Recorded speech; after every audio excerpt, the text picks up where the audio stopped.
Hello, and welcome to my YouTube channel.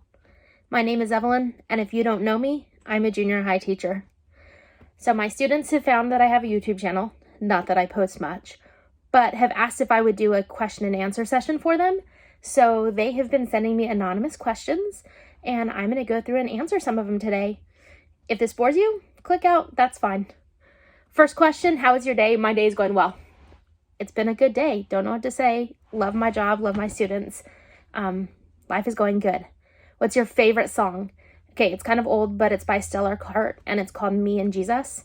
It's kind of like the theme song of my life, I would say, and the lyrics that really step out to me are, someone loves you, even if you don't think so. Don't you know? You've got me and Jesus. Because I kind of want everybody that's ever been a part of my life to know that I will always be there for them. So that's the song that sticks out to me. Favorite food? Crab legs. I don't eat them often, but that's my favorite thing. What's your favorite color? Black. Although in the last month or two I've been obsessed with purple. Couldn't tell you why, but I have been. But black has been my favorite color for years. My favorite thing to do, oh guys, one-on-one conversations with people. Sit down one-on-one and just be able to have a heart-to-heart talk. That I live for those. That's my favorite thing ever. My favorite TV show? Last Chance University, Last Chance U on Netflix.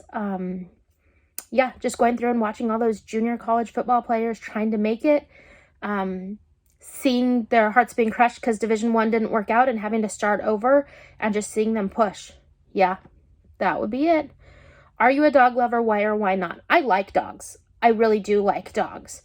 Whether or not I'm a dog lover, my big thing is people will always come before animals. So yeah, but of the animals, dogs are one of my favorites. Absolutely 100%. Okay, questions are coming from junior hires, so some of these are kind of personal and they make me laugh. How old are you? I'm 40. I may not look it, but I'm 40. Are you married? Nope. Haven't found the right person yet. We'll see if it happens. Couple questions. Some of these make me laugh. Some of these aren't even questions, but we're going to roll with it. She likes Tyler, the Creator. I do. There's something about his voice. I don't know. I just like listening to him.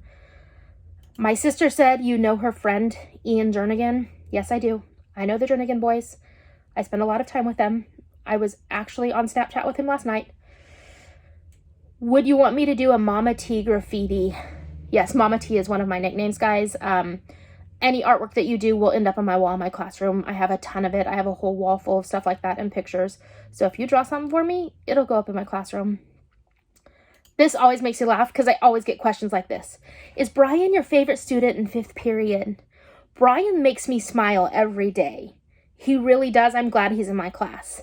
But I don't have favorite students. Some students I talk to more than others, simply because they talk to me more than others. But I don't have favorites. I like all of my students for different reasons. So I can't even really compare them. And I know everybody says that's a cop-out and that's not true. But the way I interact with each student is the way they need interaction. And you may see it differently. But I don't have favorite students. I love all of my kids. Your dream location to live. Okay, this sounds crazy because I live in Bakersfield. And I know it's not like a dream location, but it's where my whole family is. And people are my passion. So if I were to move out of Bakersfield, like my mom's here, my dad's here, all of my siblings, all of my nieces and nephews, I don't want to be anywhere else. The people I love are here. That's where I want to be. Do you have a dream house? If so, please describe it. A free one? Anyone that I don't have to pay for would be great. I'm not picky. I really am not.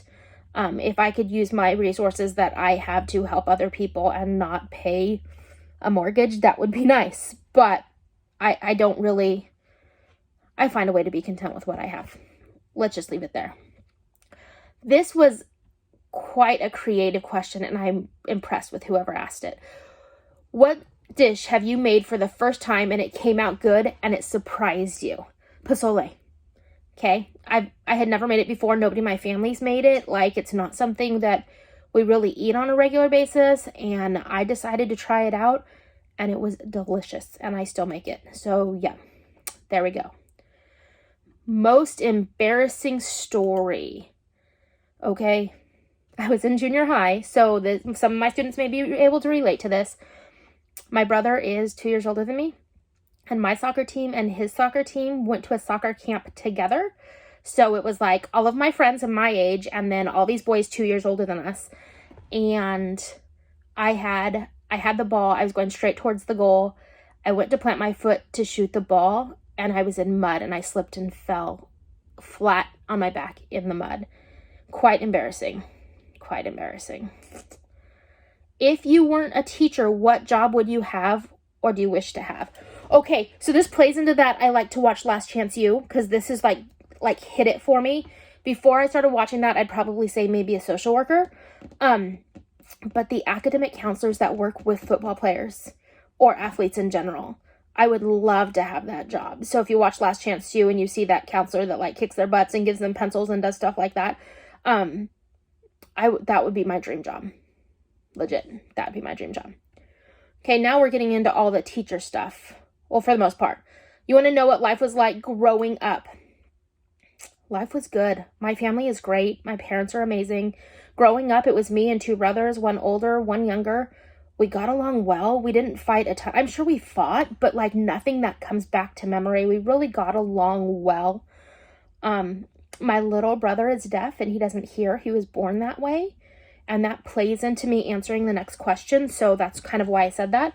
But I had a great childhood. I wish everybody had the childhood I did. I really do. We didn't always have everything and we didn't always have a ton of money, but the love was there and you couldn't tell.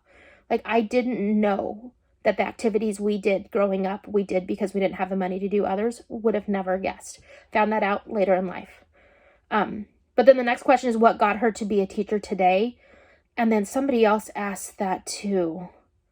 Something along those sorts. Guys, I helped my brother a lot growing up, my little brother. And he started school young because he was deaf and needed to learn sign language.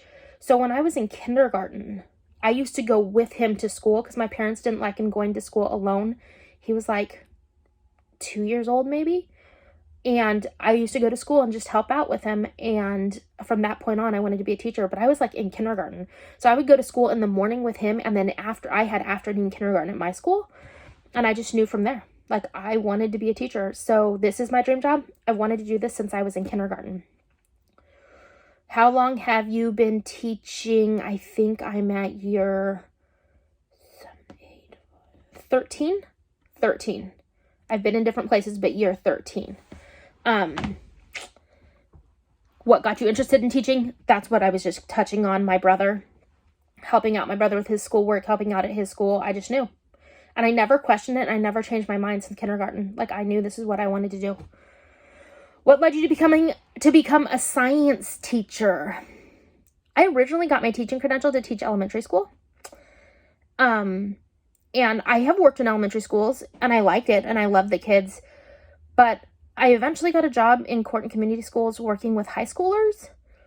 And I just knew it was my calling to be with the older kids. So I had to go back and get a credential so where I could teach in either junior high or high school because I didn't want to go back to the little ones. Nothing against them. It's just not my cup of tea. And so I went back and got my credential to be a science teacher. And that's where it went. How much do you care about your students? Oh my gosh. I don't even know how to answer this. Like, my students are my everything. I don't have kids of my own, so they are mine. I care about them more than they'll ever know. We'll just leave it like that. More than they'll ever know. Is it hard for you to do all of your stuff as a teacher during quarantine? Oh my gosh, yes. My gosh, yes. It is insane. Like, you take for granted that when you're in your classroom, it is a quiet environment and it is a safe environment and there's no outside things going on. The dogs barking across the street aren't loud in my classroom, but the dogs barking in my backyard when I'm trying to teach are. Some of the kids just don't have internet access that's fast enough to get all the things that I'm trying to teach because they keep breaking up. It's really, really hard to help students when you can't see their face and you don't know what they're going through and you don't know what's going on behind the scenes at their homes either. Like when they're in my classroom, I can control the environment and I can make sure it's a learning environment, but I have no clue when they turn off their cameras and they might mute their microphone, what their environment is around them and whether or not they're able to learn. It makes it so much harder. And then just though, like you are not in your normal routine and this is not how things normally go. And the things that make you smile and the things that give you joy, a lot of them have been closed and shut down and can't happen anymore. And you can't interact with people the way you're used to because of social distancing. And emotionally, it's tough on everybody. So you have the bouts of, and I'm going to be honest with you, you have those bouts that depression comes and depression goes. And I know when it's there and I know how to work through it, but that's because I'm older and I've had years of experience. But I've had to learn it all over again in this quarantine because of the pandemic. But it's been tough. It's been tough. I cannot wait to have my students back in my classroom where I can really interact with them. And it breaks my heart that this group of students I may never see in person and they may move on without ever having stepped foot in my classroom. At the same time, I'm glad they're safe and I'm glad they're not sick. And I'm happy to keep people out of the hospital. And I do everything I can to keep me and the people around me safe. But yeah, it's been tough. It's probably been one of the toughest things I've gone through in my years teaching. So there you go. Who knows? If you have more questions, drop them in the comments. I can make another Q&A video. I will make other videos. If there's videos that you would like me to make, just let me know. Anyway, hope you guys are having a great day. Thank you for all the questions, and we will talk to you next time.